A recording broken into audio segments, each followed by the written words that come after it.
আসসালামু আলাইকুম রহমতুল্লাহি ওবরাকাতু ওয়াসসালাম ওয়াসসালাতু আলা আশরাফিল আম্বিয়া ওয়া নাবিয়ানা মুহাম্মদ ওয়া তাবিতাবিন ওয়া আজমাইন রব্বি ইশরাহ লি সাদরি ওয়া ইয়াসসির লি আমরি ওয়াহলুল উকদাতাম মিন লিসানি ইয়াফকাহু কওলি রব্বি জিদনি ইলমা রব্বানা জিদনা ইলমা রব্বানা জিদনা ইলমা। আলহামদুলিল্লাহ, আমরা আলোচনা করছিলাম সূরা আল কাহাফ এবং তার প্রেক্ষাপট। হ্যাঁ, যে আমাদের জন্য এই সূরাটাতে যে শিক্ষাগুলো আছে, তো সেটা বোঝার জন্য আমাদেরকে এই ব্যাকগ্রাউন্ডটা ইনফরমেশনটা আগে উপলব্ধি করতে হবে যে কিভাবে এই ওয়ার্ল্ডের মধ্যে যে চেঞ্জ গুলা হয়েছে ওভার দা টাইম, এটা হিস্ট্রি থেকে যদি আমরা এটা না জানি, কনটেক্সটে যদি আমরা না বুঝি, তাহলে আসলে আমাদের পক্ষে দাজ্জালের এই ফিতনাগুলোকে মোকাবেলা করা সম্ভব হবে না। কারণ দাজ্জালের দাজ্জাল আমরা যতটুকু জানি বা যতটুকু আমরা বুঝতে পারছি এখন পর্যন্ত হাদিসের রেফারেন্স গুলো থেকে, যে সে একটা পার্সন হবে ইন রিয়েল। সে কোনো কনসেপ্ট না। হ্যাঁ, দাজ্জালের কিন্তু এমন না যে সে কোনো আইডিওলজি, তা না। তাহলে এত আগের থেকে কেন আমরা হিস্ট্রি দেখব? এটা অনেকের প্রশ্ন হতে পারে যে দাজ্জাল তো আসে নাই, আসবে, কিন্তু আমরা কেন ইতিহাস খুঁজতেছি বা আমরা কেন এই প্রেক্ষাপটগুলো দেখতেছি? কারণ সে নিজে আবির্ভাব হবে অনেক পরে। দাজ্জাল নিজে প্রকাশ্যে বের হয়ে আসবে অনেক পরে, কিন্তু অনেক পরে বলতে আমরা জানি যে একদম শেষ সময়ের দিকে সে আসবে। তবে তার যেই মানে ফিতনাগুলা বা তার যে প্লটিং গুলা, হ্যাঁ, সে যে কলকাঠি নাড়াবে এবং মানুষ সেগুলোকে ফলো করবে, সে যে ফলোয়ার বানাবে, তার কিন্তু অনেকই অনুসারী আছে। অনুসারীরা কিন্তু তার কাছ থেকে দীক্ষা নেয় এবং সে অনুযায়ী তারা এই দুনিয়াতে কিন্তু ফিতনা ফাসাদ গুলা তৈরি করতেছে। তো এই ব্যাপারটা কিন্তু আরো আগে থেকেই চলতেছে। হ্যাঁ, এই ব্যাপারটা বহু আগে থেকেই চলতেছে। সেটার আমরা কিন্তু সেই ট্র্যাপের মধ্যে কিন্তু আমরা আসি, অলরেডি আসি। এটা আমরা যদি মানে বুঝতে পারি, তাহলে আমরা এই জিনিসগুলোকে আমরা কনফ্রন্ট করতে পারবো। আর না যদি ধরতে পারি, তাহলে কিন্তু আমরা ওই সময়ে যে আর যখন সে সামনাসামনি চলে আসবে বা তার এই ফিতনাগুলো যখন আরো প্রকট হবে, তখন আমরা সেগুলোকে আর কি করতে পারবো না, আমরা মোকাবেলা করতে পারবো না। এই কারণে আমাদেরকে এই ব্যাকগ্রাউন্ড জিনিসগুলা একটু বুঝতে হবে। সেটা কি ছিল? আমরা বলছিলাম যে এই 1400 থেকে 1700 শতাব্দী পর্যন্ত ইউরোপের ইতিহাসে এক ধরনের বিপ্লব ঘটে। হ্যাঁ, যেটাকে তারা পুনর্জন্ম বলে। এটাকে আমরা যেটা ওরা বলতেছে যে রেনেসার যে যুগটা, হ্যাঁ, যে পুনর্জন্ম যে যুগটা, সেই সময় কি হয়েছে যে তার তার তার আগের যে ঘটনাটা, এই রেনেসার সময়কালের আগের সময়টাতে যেটা হয়েছে, যে আমরা দেখতেছিলাম যে খ্রিস্টান ধর্মের মধ্যে কিছু পরিবর্তন হয়েছিল। আমরা দেখতেছিলাম যে পলেন খ্রিস্টানের যে আবর্তনটা আসছিল, সেখানে তারা বিভিন্ন মতবাদ দেওয়ার চেষ্টা করলো। ট্রিনিটির যে মতবাদটা, সেগুলো তারা আনলো এবং পোপকে তারা অনেক ক্ষমতা দিল। হ্যাঁ, যে তারা গির্জাগুলাকে তারা পাওয়ারফুল করার চেষ্টা করলো। এবং এবং আমরা জানি যে সেই সময়ে যে ধর্মীয় ক্ষমতায় যারা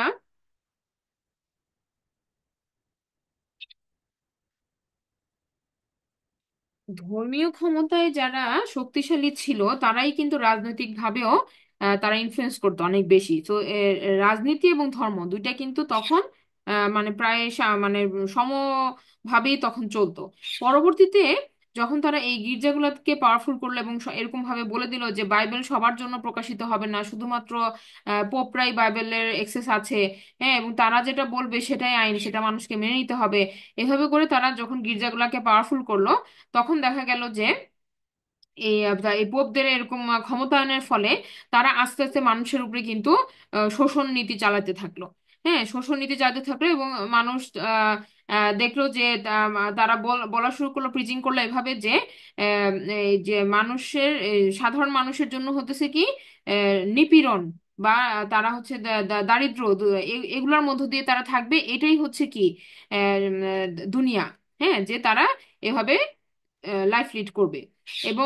এবং দেখা যাচ্ছে যে যে কোনো ক্ষমতায়নের ক্ষেত্রে তাদের মুখের কথাটাই হয়ে যাচ্ছে কি আইন।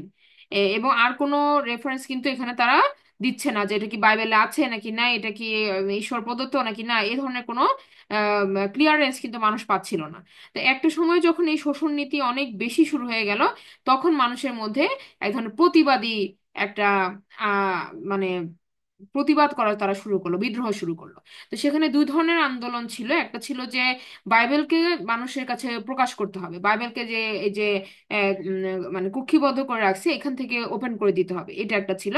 আর একটা ছিল রেনেসা আন্দোলন, যেটা আরেকটা গ্রুপ যেটা বলতেছিল যে এই ধর্মই আমরা মানবো না, ধর্ম যেহেতু এত একটা মানে ভিলেনের রূপে নিয়ে গেছিল তারা, যে ধর্ম থেকে মানুষ এত বেশি অত্যাচারিত হয়েছে এবং এটা একটা ন্যায়দণ্ড প্রতিষ্ঠা করতে পারে নাই সোসাইটিতে, বরং এটা জুলুম করছে। তো তখন একটা গ্রুপ অফ পিপল বলা শুরু করলো যে আসলে ধর্ম কোনো কিছুকে নিয়ন্ত্রণই করতে পারবে না, ধর্ম নিপীড়ন ছাড়া আর কিছু করে না, ধর্ম খালি আমাদেরকে বাউন্ডারি দেয় আর আটকায় রাখে।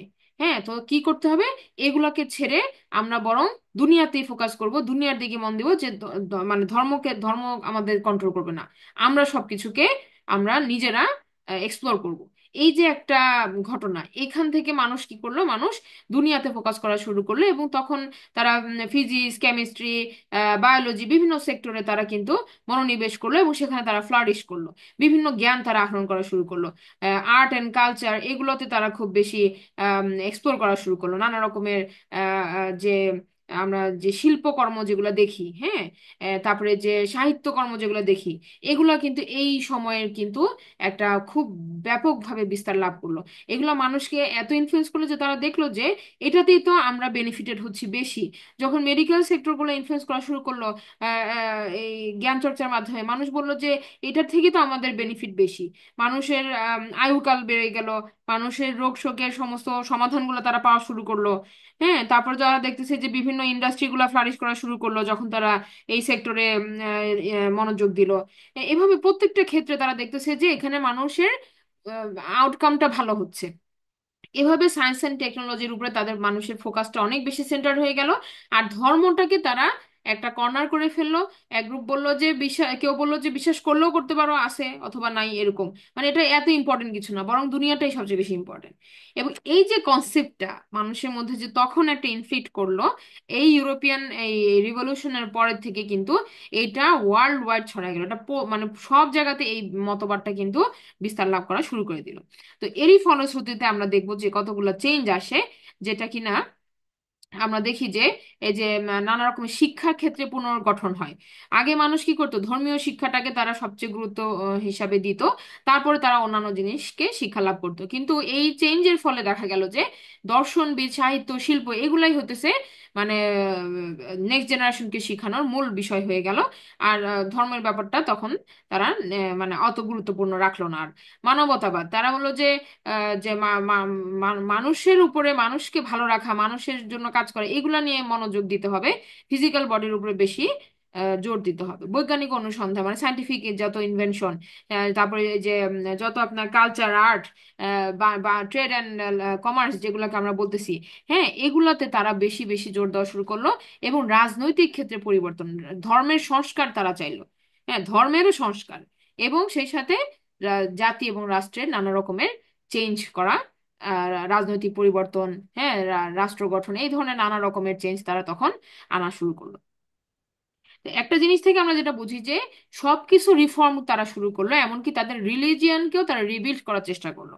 হ্যাঁ, যে যে জিনিসগুলো তাদের কাছে মনে হচ্ছে যে মানুষ তাদের উপরে চেঞ্জ, সেখানে তারা চেঞ্জ আনার চেষ্টা করলো। এবং তার ফলশ্রুতিতে যেটা হলো যে খ্রিস্টানদের থেকে একটা এরকম কনসেপ্ট বললো যে তারা সে সময় তারা তারপরে বললো যে এই যে ঈসা আলাহিসাল্লামকে তারা ঈশ্বরের পুত্র বলতেছে। এবং তারা বলতেছে যে ঈসা আলাহিসাল্লাম কি করেছেন, তিনি মানুষের সমস্ত গুনাহকে নিয়ে তিনি নিজে স্যাক্রিফাইস করেছেন। এই কারণে এখন মানুষের আর কোনো গুনাহের কোনো বার্ডেন নাই, মানুষ যা ইচ্ছা তাই করতে পারবে। আরেকটা তারা এরকম খ্রিস্টান ধর্মাবলম্বীতে তারা এরকম একটা মতবাদ এখনো সেটা তারা প্রোপাগান্ডা হিসেবে চালায়, সেটা হচ্ছে যে গড কি বা ঈশ্বর কি মানুষকে ভালোবাসে কি বাসে না সেটা বোঝা যাবে কিভাবে, যদি আমার দুনিয়াতে পয়সা থাকে, আমি যদি অনেক ওয়েলদি থাকি, সচ্ছল থাকি, তার মানে গড আমাকে ভালোবাসে। হ্যাঁ, এভাবেই তারা যে ঈশ্বরের ভালোবাসাকে তারা এইভাবে জাস্টিফাই করে যে তুমি যদি দুনিয়াতে ভালো থাকো, তার মানে গড তোমাকে অনেক ভালোবাসে। হ্যাঁ, এবং তোমার এই দুনিয়ার এই সমস্ত কার্যকর্মের জন্য তোমার কোনো জবাবদিহিতা নাই। তুমি যদি ঈশ্বর এই ঈসা আলাহ সাল্লামকে ঈশ্বরের পুত্র হিসেবে মেনে নাও, তাহলে তোমার সমস্ত গুনাহ মাফ হয়ে যাবে। হ্যাঁ, তার মানে ঈশ্বরের ঈসা আলাহ সাল্লামকে ঈশ্বরের পুত্র হিসেবে মানলে তোমাদের মানে গুনাহের মাফের লাইসেন্স হয়ে যাচ্ছে। এভাবে তারা তাদের চিন্তা ভাবনাটা এটা, এবং তারা এটাই প্রচার প্রসার করে থাকে। তো এখন আমরা যেটা দেখতে পাই যে এই ঘটনার পরের থেকে কয়েকটা জিনিস এমন শিফট হয়ে গেল যে মানুষের ইম্পর্টেন্সটা অথবা ফোকাসটা চলে গেল দুনিয়ার দিকে, ফিজিক্যাল ওয়ার্ল্ডের দিকে। হ্যাঁ, রিলিজিয়ন এখন শুধুমাত্র একটা বিষয়, এটা তুমি মানলে মানতে পারো, না মানলেও তেমন অসুবিধা নাই। তোমার লাইফস্টাইল, লাইফ চেঞ্জ বা এইম ইন লাইফ, অথবা তোমার জীবন জীবিকা, এগুলো সবকিছু ফোকাস হইতেছে কিসের উপর ভিত্তি করে? দুনিয়াবি চিন্তা ভাবনা, দুনিয়াতে কি পাচ্ছি পাচ্ছি না, হ্যাঁ, কোনটাতে বেশি ইনকাম করা যাবে, জীবিকা হিসেবে কোনটা সোসাইটিতে এখন পপুলার, এগুলাই হচ্ছে মানুষের ফোকাস পয়েন্ট হয়ে গেছে। Moral teachings changes as they set their own rules. মানুষের বর্তমানে আমরা দেখি যে যেহেতু তারা তাদের রিলিজিয়নটাকে তারা রিফর্ম করছে, দ্যাট মিনস তারা নতুন নতুন ল এন্ড নিজেরা দিয়েছে, মানুষ সৃষ্ট এগুলা। তাদের বাইবেলের অনেকগুলা আসছে, এটাকে আমরা কি বলি, মানে এডিশন আসছে, এডিশন। হ্যাঁ, তো এডিশন কখন হয়? যখন এটার মধ্যে কিছু কারেকশন হয় অথবা চেঞ্জ আসে, তখন আমরা বলি যে লেটেস্ট এডিশন, এত নাম্বার ভার্সন। সো এরকম তাদের বাইবেলের অনেক ভার্সন আসছে। সো এই জিনিসগুলোকে দেখা যাচ্ছে কি যে মোরাল টিচিংস গুলা কিন্তু টাইম টু টাইম চেঞ্জ হইতেছে।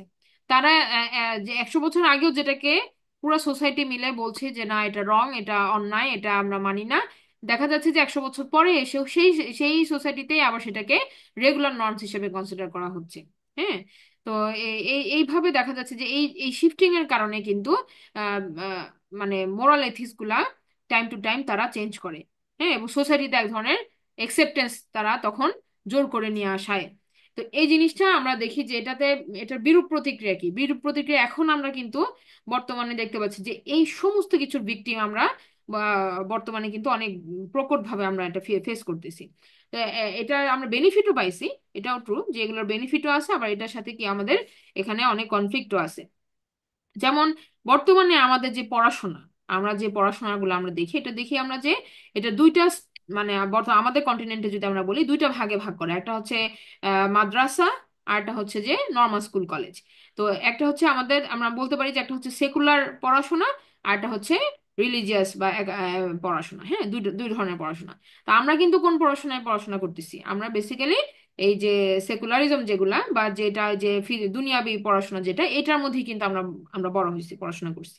হ্যাঁ, আরেকটা হইতেছে যে যারা ধর্মীয় পড়াশোনা, সেটাকে কিন্তু আমরা দেখা যাচ্ছে যে এখান থেকে আলাদা রাখছে। এটা নিয়ে আমরা একটু ডিটেলসে একটু পরে কথা বলতেছি। তো এটার যেটা হচ্ছে যে আমাদের বর্তমানে চিন্তা ধারণা কিন্তু এরকমই যে দুনিয়াতে আমাদের ভালো থাকার জন্য যা কিছু পড়াশোনা, যা কিছু করণীয়, সেটাই আসল। আর রিলিজিয়নটা হইতেছে ওই যে কোরআন শরীফ শিখাবে হুজুর ছোটবেলায়, কোরআন শরীফ একটা খতম দিতে পারলে ওটা ব্যাস শেলফে রেখে দিব, আর ব্যাস আমার তারপর বিন্দাস জীবনযাপন করব, এটার সাথে আর কোনো কানেকশন নেই। মেজরিটি অফ দা পিপল আমরা কিন্তু এভাবেই জীবনযাপন করতেছি। হ্যাঁ, আমরা দুই পাতা পড়ি, কিন্তু আমরা এটা বুঝি না, আমাদের আমাদের ডিপ ইনসাইড আমাদের নলেজ কিন্তু নাই। আমরা শুধু মানে এই এই কিতাব যে আমাদের জন্য এতটা জরুরি, এতটা পরিবর্তনশীল আমাদের জীবনের জন্য, বা এটা আমাদের জন্য কিভাবে আসলে ইনফ্লুয়েন্স করা উচিত আমাদেরকে, এই জিনিসটা আমরা এখনো ধরতেই পারিনি। তো এইটা হয়েছে এই এই সমস্ত কারণে, এগুলা কিন্তু আমাদেরকে ইনফ্লুয়েন্স করেছে এইভাবে। আরটা বললাম যে এই যে মোরাল টিচিং, আমরা সূরা কাহাফের প্রথমেই যেটা দেখি যে আল্লাহ সুবহানাহু ওয়া তাআলা বলতেছেন যে আলহামদুলিল্লাহিল্লাযী আনজালা আলা আবদিহিল কিতাব, যেটার মধ্যে কি নাই, এটা এমন একটা কিতাব যেটা আল্লাহর কাছে আমরা শুকরিয়া আদায় করতেছি এই কিতাবের জন্য, যেটা তিনি তার আবদের উপর নাজিল করেছেন। হ্যাঁ, যেটার মধ্যে কি নাই, কোন রকম ইওয়াজা নাই, কোন রকমের বক্রতা নাই। তার মানে কি, এটা এমন একটা কিতাব যেটার সেটিংসটা আল্লাহ যেভাবে দিয়েছেন সেভাবেই আছে, এটা টাইম টু টাইম চেঞ্জ হয় নাই, এটা মানুষের কোনো ইনফ্লুয়েন্স নাই, এটা যেভাবে আল্লাহ বলছেন সেভাবেই ইনট্যাক্ট আছে। এই যে এই কিতাবের জন্য আমরা শুকরিয়া আদায় করতেছি প্রথমেই। হ্যাঁ, তার মানে বোঝা যাচ্ছে কি যে এই পুরা সিস্টেমটা যেভাবে চেঞ্জ হয়েছে, তাতে মানুষের কিন্তু মোরাল টিচিংস, এথিক্স, মানুষের চিন্তা ভাবনা শিফট হয়ে গেছে। কিন্তু যারা আল্লাহর কিতাবকে ধরে রাখবে, তাদের মোরালটা একদম শুরুতে যেরকম ছিল শেষ পর্যন্ত একই রকম থাকবে। তারা এক সময় এটা কারেক্ট, আরেক সময় ওটা কারেক্ট এভাবে বলবে না, এভাবে চিন্তা করবে না। আমাদের জন্য কিন্তু সোজা হয়ে গেছে, কারণ আমরা দেখি যে আল্লাহ যেভাবে বলছেন সেটাই আমরা মেনে নিচ্ছি। এখানে মানুষের কোনো নাই, ইনফ্লুয়েন্স নাই, বায়াসনেস নাই। হ্যাঁ, কারণ মানুষ কখনো পারবে না ন্যায় বিচার দিতে আল্লাহ ছাড়া। আল্লাহ একমাত্র ন্যায় বিচারক, তিনি যেভাবে মানদণ্ডটা স্থাপন করে দিয়েছেন এটার বাইরে আর কোনো মানদণ্ড স্থাপন করা সম্ভব না। নারীদের জন্য এই যে আমরা এখন যত রকম এই যে কি যেন দেখতে পাই সংস্কারের যে নামে যা ড্রামা চলতেছে, এগুলা পুরাটাই কিন্তু একটা ফিতনা। এটাও দাজ্জালের ফিতনা। কেন?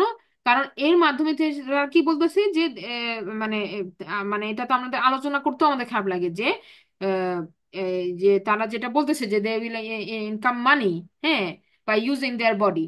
সো এটা কোনোভাবেই কি এটা আমাদের রিলিজিয়াস এডুকেশনে এটা টোটালি কি প্রহিবিটেড। আর এটার ফলশ্রুতিতে যা কনসিকুয়েন্স হবে সেটা তো খারাপের দিকেই যাবে, এটা আমরা বুঝতেছি, যেটা কলাপস করবে পুরো সোসাইটিতে। যে এই আমরা যেভাবে আমাদের ভ্যালুগুলা ধরে রাখছি, এটা পুরাটাই কি কলাপস হবে যদি এটা ওপেন হয়ে হয়ে যায়। ঠিক যেমন জাহেলিয়াতের যুগে মদিনাতে কিন্তু ঘরে মানে বিভিন্ন বাড়ির উপরে ফ্ল্যাগ থাকতো। হ্যাঁ, বিভিন্ন বাড়ির উপরে ফ্ল্যাগ থাকতো এবং এটা তাদের একটা বিজনেস ছিল। তো আস্তে আস্তে আমরা কিন্তু ওই জাহেলিয়াতের যুগে কিন্তু আমাদেরকে নিয়ে যাওয়া হচ্ছে। If if we do not open our mouth against it, আমরা যদি এর বিরুদ্ধে সোচ্চার না হই, তাহলে এগুলো আমাদের উপর চাপাই দেওয়া হবে। হ্যাঁ, এই জন্য সোচ্চার হইতে হবে, যেখানে পারি সেখানে বাধা দিতে হবে যে ইট ইজ নট কারেক্ট, আমরা এটা মানি না। হ্যাঁ, এই জিনিসগুলো বলতে হবে। যদি আমরা না বলতে পারি তাহলে কি হবে, আমাদের উপরে এগুলা আসবে, ইট উইল ওভার বার্ডেন আস। তখন আমরা কিন্তু আর মানে চুপ করে থাকলে এটা এটা আমরা ভাবতেছি যে এক গ্রুপ চিল্লাতেছে চিল্লাক না, আমাদেরকেও সমস্যারে বলতে হবে যে ইট ইজ রং। এটা এটা ক্লিয়ারলি বলতে হবে। ঠিক আছে? তো এই জিনিসটা যেটা যে দাজ্জালের ফিতনাগুলা এইভাবেই ফ্লো হইতেছে ওভার টাইম, এন্ড এটা আমাদেরকে আমাদের কাছ পর্যন্ত আসতেছে। তো এখন যেটা যে what are the powers given, তো এইখন যে পাওয়ারের কথা আমরা বলতেছি এটা হচ্ছে তার সে আবির্ভাব হওয়ার পরের পাওয়ার। আর তার আগ পর্যন্ত আমরা যেগুলো বলতেছি এগুলা অলরেডি সে ব্যাকগ্রাউন্ডে থেকে কিন্তু এই যে বিভিন্ন রকমের ওয়াসওয়াসা চালাইতেছে। এখন যে পাওয়ারের কথা আমরা বলতেছি এগুলো সে আসার পরে করবে। যেমন সে তাকে আল্লাহ সুবহানাহু ওয়া তাআলা এই এই ধরনের ক্ষমতা দিবে যেন এই এই বিরাট যে পরীক্ষাটা মুসলিমদের জন্য, সেটা আল্লাহ সুবহানাহু ওয়া তাআলা সতর্ক করছেন আমাদেরকে, বিভিন্ন নবী রাসূলরা সতর্ক করছেন। এবং আমরা যদি এই বিষয়ে যদি নিজেরা সচেতন না হই এবং আমাদের জেনারেশনকে সচেতন না করি, তাহলে সেটার জন্য অবশ্যই কি আমাদেরকে শাস্তি পেতে হবে। কারণ আল্লাহ সুবহানাহু ওয়া তাআলা আমাদেরকে তার রাসূলদের মাধ্যমে এই ব্যাপারে সতর্ক করেছেন।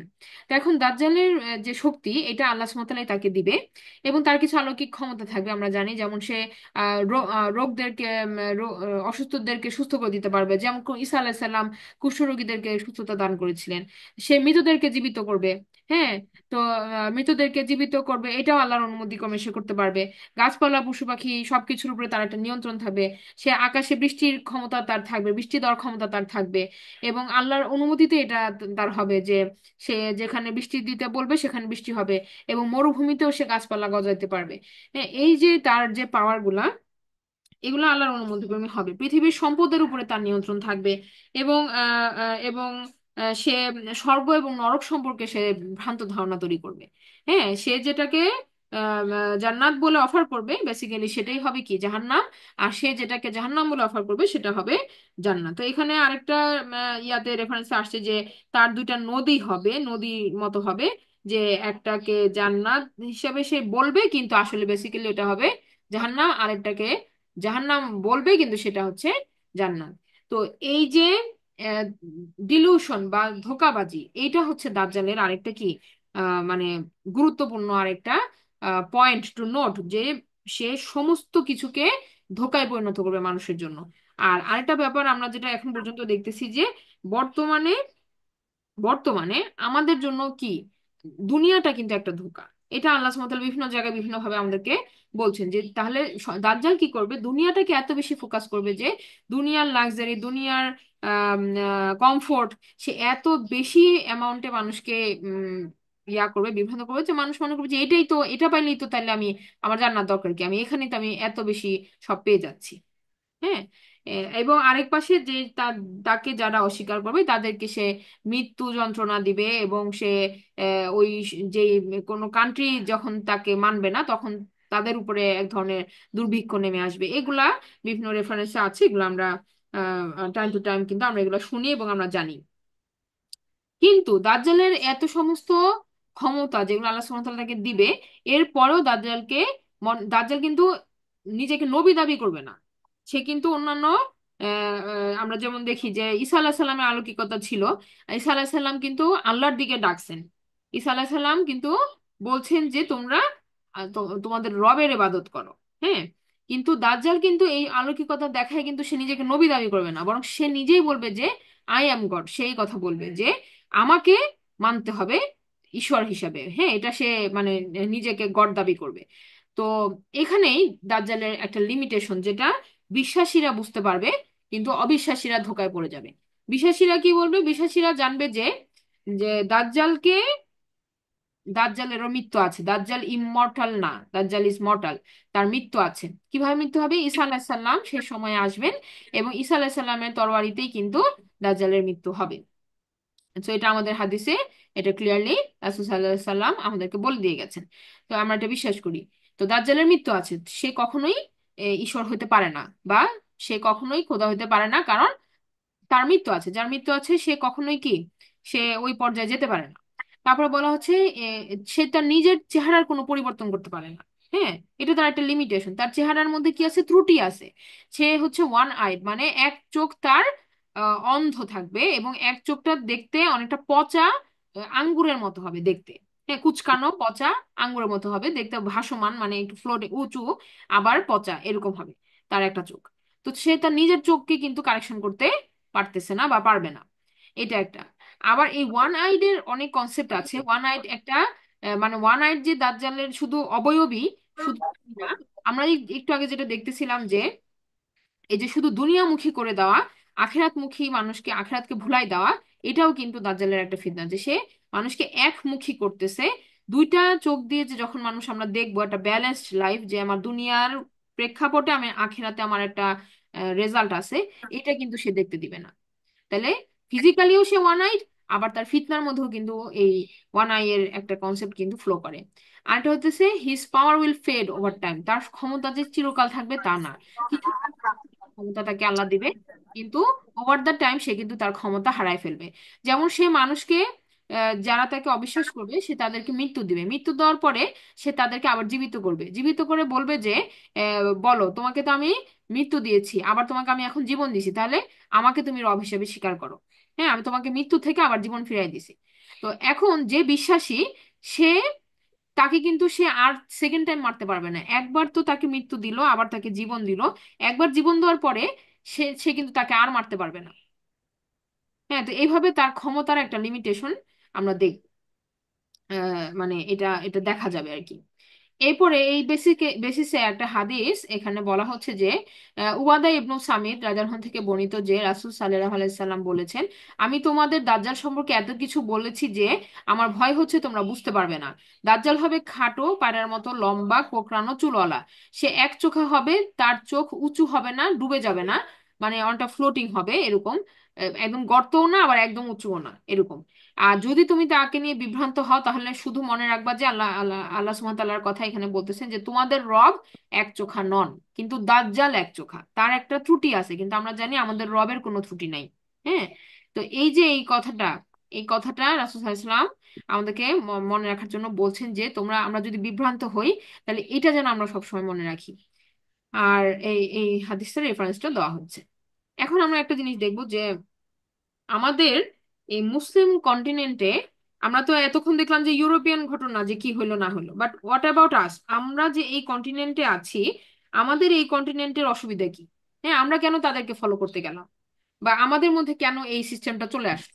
এটা যদি আমরা বুঝতে চাই তাহলে আমরা দেখব যে আমরা কিন্তু বিভিন্ন সময়ে সময়ে অনেক কলোনিয়াল টাইমের মধ্য দিয়ে আমরা গেছি, যেখানে আমাদের উপরে বিভিন্ন শাসকেরা এসে শাসন করেছেন।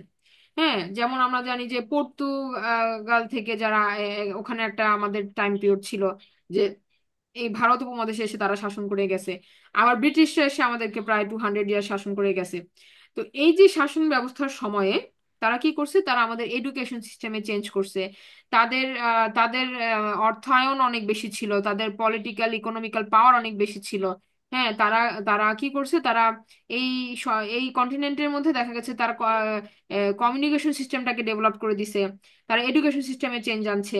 এবং এই যে তারা যখন ব্যবসা বাণিজ্য অফিস দপ্তর এগুলো যখন তারা চালাইতেছে, রান করতেছে ওভার 200 ইয়ার্স, তখন কিন্তু সোসাইটিতে তাদের অনেক বড় একটা ইম্প্যাক্ট আছে।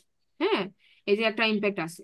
তো এখন এই চেঞ্জের মধ্য দিয়ে দেখা গেল যে এই উপমহাদেশে থাকা যারা মুসলিম সোসাইটি ছিল বা মুসলিম জনগোষ্ঠী ছিল, তাদের ওই আমাদের সেই সময়ের যারা ওলামায়ে কেরাম ছিলেন, তারা দেখলেন যে আমরা যদি এদেরকে ফলো করি, তাহলে এরা আমাদেরকে দুনিয়ার দিকে টানতেছে। হ্যাঁ, এরা আমাদেরকে এই যে বিলাসিতা দিচ্ছে, এদেরকে মানলে পরে কি হইতেছে, বিলাসিতা পাওয়া যাচ্ছে। এদেরকে মানলে পরে আমাদের জন্য অনেক সুযোগ সুবিধা ওপেন হইতেছে। কিন্তু এর মাধ্যমে আমরা আমাদের বিশ্বাস থেকে দূরে সরে যাব। এটা ভেবে তারা কি করলেন, তারা তাদের ছাত্রদেরকে নিয়ে তারা কনফাইন্ড হয়ে গেলেন। তারা এই শিক্ষা ব্যবস্থাকে রিজেক্ট করলেন যে আমরা এই শিক্ষাটা নিব না, আমরা আমাদের মতো শিক্ষা ব্যবস্থা চালাবো। এবং এই যে তারা তাদের ছাত্রদেরকে তারা কোরআন হাদিস বা এই দীক্ষাটা দিচ্ছিলেন, কিন্তু তারা এই মডার্ন যে এডুকেশন যেটা এখানে ইনফ্লিক্ট করা হয়েছে সেখান থেকে তারা তাদের ছাত্রদেরকে দূরে রাখলেন, এটা ভেবে যে এটা তাদেরকে প্রোটেক্ট করবে, তাদের ইমানকে প্রোটেক্ট করবে। এবং এই ব্যবস্থাতে তারা ওই সমস্ত যে আমাদের রীতিনীতিগুলা সুন্নাহ যেগুলা ছিল, এগুলাকে তারা তারা মেনটেন করলেন। যেমন নিচে বসে বৈঠক করে খাওয়া, হ্যাঁ, এই যে ব্যাপারগুলা, এগুলাকে তারা সমুন্নত রাখলেন। ইন আ সেন্স, আমরা যদি দেখি যে যেভাবে আমরা এখন বর্তমানে বুঝি যে দাজ্জালের এই ফিতনা থেকে যদি বাঁচতে হয়, ওই আসহাবুল কাহাফের মতো কি করতে হবে, গুহায় যেয়ে ঢুকতে হবে। So at a time period, on that time period, তারা কিন্তু ওইভাবে নিজেদেরকে প্রোটেকশন দেওয়ার চেষ্টা করছে। হ্যাঁ, সো আমরা তাদেরকে একেবারে রং বলতে পারবো না। কিন্তু এটার একটা ফলশ্রুতিতে যেটা হয়েছে যে তারা অনেক পিছিয়ে গেছে। তারা এই দেখা যাচ্ছে যে রাজনৈতিক কোনো প্রেক্ষাপটে তারা নাই। হ্যাঁ, বরং ভারতীয়রা যারা ছিল তারা কি করলো, তারা এই এডুকেশন সিস্টেমকে গ্রহণ করলো, তারা শিক্ষা ব্যবস্থা তারা তাদের ব্রিটিশদের মতো নিয়ে তারা বিভিন্ন অফিসে হায়ারার্কিতে তারা চলে গেল। হ্যাঁ, তারা বিভিন্ন জায়গায় তারা পজিশনে চলে গেল, এবং তারা রাজনৈতিক প্রেক্ষাপটেও তারা ছিল। এবং বিভিন্ন মানে তারা ইকোনমিক্যালিও তারা বেনিফিটেড হলো। অর্থনৈতিক দিক থেকে, সব দিক থেকে তারা কিন্তু পাওয়ারে চলে আসলো। কিন্তু মুসলিম সোসাইটি কি করলো, তারা নিচে পড়ে গেল এই কারণে যে তারা নিজেদেরকে সেপারেট করে রাখলো, ইন আ ফিয়ার যে দে মাইট লস দেয়ার ইমান, তারা ইমান হারাইতে পারে এই ভয়ে তারা কিন্তু প্রথম দিকে এগুলাকে একসেপ্ট করে নাই। তো ওভার দ্য টাইম যেটা হলো যে একটা পরে যখন এই ব্রিটিশ পিরিয়ডটা যখন ওভার হয়ে গেল, দেশ স্বাধীন হলো, 58টা মতো দেশ যখন তৈরি হয়ে গেল, এবং এখানে মুসলিম কান্ট্রি হিসাবেও যখন তাদেরকে আলাদা দেওয়া হইলো, ব্যবস্থা ব্যবস্থা দেওয়া হলো, মুসলিম কান্ট্রি হিসেবে দেওয়া হলো, কিন্তু এডুকেশন সিস্টেম কিন্তু চেঞ্জ হয়নি, দ্যাট রিমেইনস দ্য সেম। হ্যাঁ, এবং মানুষও দেখতেছে যে এখানে তো জ্ঞান বিজ্ঞান নিয়ে কথা বলে, আধুনিক জিনিস নিয়ে কথা বলে। আর যখন এই ইমামরা যখন এই এত বছর পরে যখন তারা মানুষের সাথে নর্মাল ভাবে মিশার চেষ্টা করলো, তখন দেখলো যে তাদের মধ্যে অনেক গ্যাপ হয়ে গেছে। এই গ্যাপটা কিসের? এই গ্যাপটা হচ্ছে চিন্তা ভাবনার গ্যাপ। জ্ঞান বিজ্ঞানের যে আধুনিকতা, যে যে জিনিসগুলো মানুষ জানতে পারছে, মানুষ এখন নিজেদেরকে এডুকেটেড মনে করে, ইসলামিক স্কলাররা দেখা যাচ্ছে যে এই ব্যাপারগুলো সম্পর্কে অজ্ঞ। তখন তাদের সাথে মানুষের কথাই বনে না। হ্যাঁ, যেটা আমরা সহজভাবে বুঝি যে একটা মানুষ যখন আপনার থেকে কম জানবে, আপনি তার থেকে কিন্তু কিছু নিতে চাবেন না। সোজা কথা, আপনি যখন দেখবেন যে একটা মানুষ আপনার থেকে বেশি জানে, তখন আমরা কিন্তু তাকে মান্য করি এবং তার থেকে জ্ঞান আহরণের আমরা চেষ্টা করি। কিন্তু যে আপনার থেকে কম জানবে, আপনি তার থেকে মনে করেন কয়েকটা ডিগ্রি বেশি নিয়ে আসছেন, আপনার পেপার কয়েকটা বেশি আছে, আপনি কিন্তু ওই মানুষটাকে ভ্যালু দিবেন না। এটাই কিন্তু মানুষের নর্মস। তো এই জিনিসটা হয়ে গেছে যে আগে যখন ইমামরা বা আমাদের আলেম সমাজরা যখন মানুষকে কথা বলতো, মানুষ সেগুলাকে ভক্তি করতো, মানুষ তাদেরকে সম্মান শ্রদ্ধা করতো, এতটা করতো যে তারা তারা কিন্তু তাদের প্রত্যেকটা কথাকে সিরিয়াসলি নিত এবং মানার চেষ্টা করতো। কিন্তু যখন এই পরিবর্তনের ফলে দেখা গেল যে তাদের ঘরে ছেলেমেয়েরা অনেক বড় বড় চাকরি পাইতেছে, অনেক মডার্ন তারা ভাবে চলাফেরা করতেছে, এবং তারা এই যে বাইরে যাওয়ার যে টেন্ডেন্সিটা, যে দেশের বাইরে ব্রিটেনে বা বিদেশে যখন যাইতে পারে, মানুষ মনে করে যে আমরা অনেক বেশি সাকসেসফুল। এই নর্মসটাও কিন্তু আগে ছিল না। কিন্তু এটা ওই ব্রিটিশ মানে তাদের শাসনে আমরা ছিলাম, কিন্তু তাদের থেকে মুক্ত হওয়ার পর আমরা তাদের দিকেই ছুটে যাচ্ছি। এই যে একটা টেন্ডেন্সি, এইটা কিন্তু কমে নাই, বরং এটা আরো বাড়ছে ওভার দ্য টাইম। হ্যাঁ, তাহলে মানে তারা এইভাবে অফার করতেছে যে আমরাই তোমাকে সবচেয়ে মডার্ন জিনিস শিখাবো, তোমরা আমাদের কাছে আসো, আর তোমাদের ওখানে তেমন কিছু নাই। তো এটা এই এই জিনিসটাই কিন্তু ফ্লো করছে, এই বিশ্বাসটা মানুষ করে এখনো সমাজে, এই বর্তমানে এই বিশ্বাসটা আছে। তো যেটা হয়েছে যে মুসলিম আলেম এবং সোসাইটির যারা ইমাম, তাদের মধ্যে যে গ্যাপটা হয়ে গেল, এখন এই ইমামদের কথা কেউ মানুষ সহজভাবে নেয় না। তাদের কথার যে অ্যাপ্রোচ, তাদের কথার যে ভঙ্গি, এগুলা মানুষ গ্রহণ করতে পারে না। মানুষ তাদেরকে মনে করে যে দে আর নট দ্যাট এডুকেটেড। হ্যাঁ, তাদের কথার তেমন দাম নাই। সোজাভাবে বলে তারা যেটা প্রিচ করতে চায়, তারা যেটা বলতে চায়, সোসাইটিতে তো সেটার কোনো একসেপ্টেন্স নাই। যার কারণে আরো বেশি গ্যাপ তৈরি হয়ে গেল এবং মানুষ ধর্ম বিমুখতা থেকে মানে আরো বৃদ্ধি পেল, ধর্ম বিমুখতা আরো বৃদ্ধি পেল মানুষের। ওই যে আমরা যেটা বললাম যে মানে আমরা নর্মাল এই সেকুলার এডুকেশনের জন্য আমরা লাখ লাখ টাকা খরচ করি, কিন্তু আমরা আমাদের সন্তানদেরকে কোরআন শিক্ষা দিতে বা কোরআনকে বোঝার জন্য যে আমাদের টাইম এন্ড এফোর্ট, সেটা আমরা দিতে রাজি না। হ্যাঁ, তার অন্যান্য পড়াশোনা অনেক আছে, এগুলো আমরা কৈফিয়ত দিই, কোচিং আছে, এই আছে, সে আছে, কিন্তু এই যে কোরআন শিখবে, কোরআন বুঝবে, এটার পেছনে এফোর্ট নাই। Behind this is this reason. এবং এই আমরা একটা হুজুরকে আমাদের টাকা দিয়ে রাখতে আমাদের কষ্ট লাগে, এবং কোয়ালিটি এডুকেশন যেটা আমরা বুঝি যে সেটা দিব, যে আমার বাচ্চা ভালো জায়গায় যে কোরআন শিখবে বা ভালো জায়গায় একটা শিখবে, এটার পিছনে আমরা দৌড়াদৌড়ি করব, খুঁজবো, এগুলো আমাদের কোনো চিন্তা ধারাতে নাই। আমরা ওই সবচেয়ে কম এফোর্টে সবচেয়ে কম মানিতে যাকে পাবো তাকে আমরা টিচার হিসেবে অ্যাসাইন করে দিচ্ছি। তো এটা একটা। আরেকটা হতেছে যে বর্তমানে পর্যন্ত আমরা যেটা দেখি যে ভালো স্টুডেন্ট যেগুলা, সেগুলা হচ্ছে জ্ঞান বিজ্ঞান পড়বে, ডাক্তার ইঞ্জিনিয়ার হবে। আর যেগুলা স্কুল কলেজে পাশ করতে পারে না, এগুলাকে নিয়ে মাদ্রাসায় ভর্তি করানো হয়, যে তোদের জন্য মাদ্রাসার শিক্ষা, তোরা মাদ্রাসায় ভর্তি করে দিব, ভয় দেখাই আমরা, থ্রেট, যে পাশ করতে না পারলে পরের বছর মাদ্রাসায় দিয়ে দিব, তোর আর এই পড়াশোনা বন্ধ, তোর পিছনে টাকা খরচ করবো না। তার মানে আমি সবচেয়ে মানে আমার আমার তিনটা কোয়ালিটির যদি সন্তান থাকে, আমি লো কোয়ালিটিটাকে আল্লাহ রাস্তায় দিচ্ছি, এবং এটা ভেবে দিচ্ছি যে তারে দিয়ে আমার কোনো বেনিফিট হবে না, এটা বুঝেই তাকে আমি দিচ্ছি। অথচ দেখেন আমাদের চিন্তা ভাবনাটা কেমন হওয়া উচিত ছিল, the best one should go to the Islamic education. হ্যাঁ। তো মানে এখনো কেউ কেউ আমরা বুঝি, এখন অনেক অনেক ভাবে রিফর্ম করার চেষ্টা হইতেছে, মাদ্রাসাগুলো তো মডার্ন এডুকেশন আসতেছে, Islamic version Islamic medium, sorry English version English medium আসতেছে। তো হচ্ছে দিস আর দেয়ার। তবে যেরকম এটা অনেক মানে গ্যাপটা অনেক বেশি হয়ে গেছে আমাদের। হ্যাঁ, এই এই যার মধ্য দিয়ে বহু জেনারেশন লস্ট হয়ে গেছে। তো এটা যেটা বলতে চাচ্ছিলাম যে এখন আমাদের এখান থেকে উত্তরণের উপায় কি? আমরা তো ট্র্যাপে তো আমরা পড়েছি এবং এটার ভিকটিম আমরা এবং আমাদের জেনারেশন হইতেছি। তো এখন এটার থেকে উত্তরণের উপায় আমরা কিভাবে পাবো সেটা এই সূরা কাহাফ আমাদেরকে বলবে। হ্যাঁ, যে চারটা স্টোরি এখানে আছে আমাদের সামনে, এই চারটা স্টোরিতে আল্লাহ সুবহানাহু ওয়া তাআলা এমন কিছু হিকমা রাখছেন, যেটা আমরা যদি বুঝতে পারি তাহলে আমরা এগুলো ওভারকাম করতে পারবো। ঠিক আছে, আমরা ওভারকাম করতে পারবো। যে আমাদের বেসিক্যালি যেটা কথা হচ্ছে, আমরা আমাদের দুইটা চোখই খুলতে হবে, আমাদের ফিজিক্যাল এডুকেশনও দরকার। দুনিয়াকে না চিনলে, আমরা সৃষ্টিকে না চিনলে স্রষ্টাকে চিনবো না। হ্যাঁ, আমাদের জ্ঞান বিজ্ঞান সবটাই আহরণ করতে হবে at the two compete with the world. দুনিয়ার সাথে কম্পিট করার জন্য এটা আমাদের লাগবে। অ্যাট দ্য সেম টাইম আমাদের ওহি, যেটা আল্লাহর তরফ থেকে আসা জ্ঞান, কোরআন এবং রাসূল সাল্লাল্লাহু আলাইহি ওয়াসাল্লামের নির্দেশিত পথ হাদিস, এই দুটেই আমাদেরকে জানতে হবে এবং আমাদের এই দুটো মেনে চলতে হবে। তাহলেই একমাত্র আমরা ব্যালেন্সড করতে পারবো। আর দাজ্জালের ফিতনাটাই হবে আমাদেরকে এই ব্যালেন্স লাইফ থেকে সরায়ে একটা ওয়েতে সবাইকে ঢালাই ভাবে মানে করে দেওয়া, সেটা হচ্ছে দুনিয়ার দিকে ধাবিত করা। আর দাজ্জালের ফিতনা থেকে আমরা যদি ওভারকাম করতে চাই, তাহলে আমাদের আখিরাতের দৃষ্টিটা আমাদের ক্লিয়ার থাকতে হবে। এই যে যারা দাজ্জাল যখন সত্যিকার রূপে আবির্ভাব করবে, তখন কারা তাকে ডিফাই করতে পারবে? যারা জীবিত থাকা অবস্থায় এই ফিতনাগুলোকে অ্যাভয়েড করতে পারছে এবং এইগুলাকে ক্লিয়ারলি বুঝতে পারছে, তারাই সেই সময় যেও দাজ্জালকে সরাসরি সামনে দেখার পরে কি করতে পারবে? ডিনাই বা ডিফাই করতে পারবে। না হলে পারবে না। কারণ ইমান থাকতে পারে, তখন আমরা ওই কাফির লেখাটা আমরা কপালে দেখতে পাবো। হ্যাঁ, এবং এটা এই ইমান ছাড়া কিন্তু সেটা দেখা যাবে না। আরেকটা ব্যাপার হচ্ছে যে প্রতিনিয়ত দোয়া চাওয়া।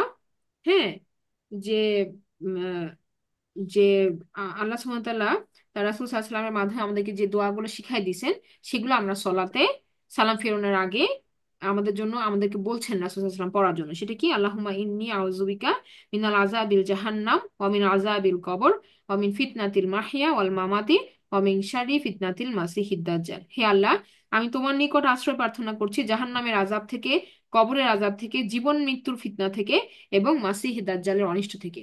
তাহলে কত মানে ভয়াবহ ফিতনা এটা হবে, যে আমাদেরকে রাসূল সাল্লাল্লাহু আলাইহি ওয়াসাল্লাম প্রতি নামাজের শেষে এটা দোয়া হিসাবে পড়তে বলছেন। হ্যাঁ, তো এটা প্রতি মুহূর্তে আমাদের সচেষ্ট থাকতে হবে। আল্লাহ আমাদের সেই জন্য মানে আমাদেরকে আমাদের জ্ঞান বুদ্ধি দেখ, যেন আমরা এই জিনিসটাকে ধরতে পারি এবং এই অনুযায়ী যেন আমরা আমল করতে পারি।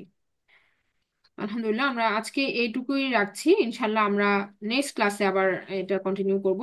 তাহলে আজকের যে আলোচনাটা ছিল সেখান থেকে আমাদের পয়েন্ট টু নোট যেটা আমরা নিচ্ছি সেটা কি, এই যে এক হচ্ছে এই যে আমাদের চিন্তা ভাবনার যে ডাইভারশনটা সমাজ বর্তমানে আমাদেরকে দিচ্ছে, সেখান থেকে আমাদেরকে স্টিক থাকতে হবে আল কোরআনের সাথে। হ্যাঁ, এই এই ফ্লো এর সাথে আমরা নিজেদেরকে ভাষায় দিতে পারবো না। হ্যাঁ, এটা হচ্ছে একটা আচ্ছা, কথা। ওই দ্বিতীয় হচ্ছে পড়ার জন্য আমাকে ফ্যানের উপরে এডুকেশনকে ওইটাই কোনো আমাদেরকে রিফর্ম কোটের করতে মতো। হবে এইভাবে যে আমরা দুনিয়াবি এডুকেশনও রাখবো, এট দ্য সেম টাইম আমরা আমাদের রিলিজিয়াস এডুকেশনও আমরা কন্টিনিউ করব। এমন ভাবে যে সেটা আমরা বুঝতে পারি, শুধু রিড আউট না। শুধু রিড আউট না, এটা আমরা মনে রাখতে হবে যে আমি শুধু পড়লাম কিন্তু সেটা আমি বুঝি না, ওটা কিন্তু আমাদের কাজে দিবে না। এটা কিন্তু খ্রিস্টান এবং ইহুদিরাও করে, তাদের কিছু অংশ তারা মেমোরাইজ করে এবং সকালে সন্ধ্যায় সেগুলো পড়ে, বাট দে ডোন্ট আন্ডারস্ট্যান্ড, সেটা তারা বুঝে না। কিন্তু আমাদের বুঝার দিকে ফোকাস করতে হবে। হ্যাঁ, তো এটা যেটা বললাম যে আমাদের রিভাইভ করতে হবে সোসাইটি নিয়ে। আচ্ছা, আলহামদুলিল্লাহ, আমরা শেষ করে দিচ্ছি। সুবহানাকা আল্লাহুম্মা ওয়া বিহামদিকা আশহাদু আল্লা ইলাহা ইল্লা আনতা আস্তাগফিরুকা ওয়া আতুবু ইলাইক। আসসালামু আলাইকুম ওয়া রাহমাতুল্লাহি ওয়া বারাকাতুহু।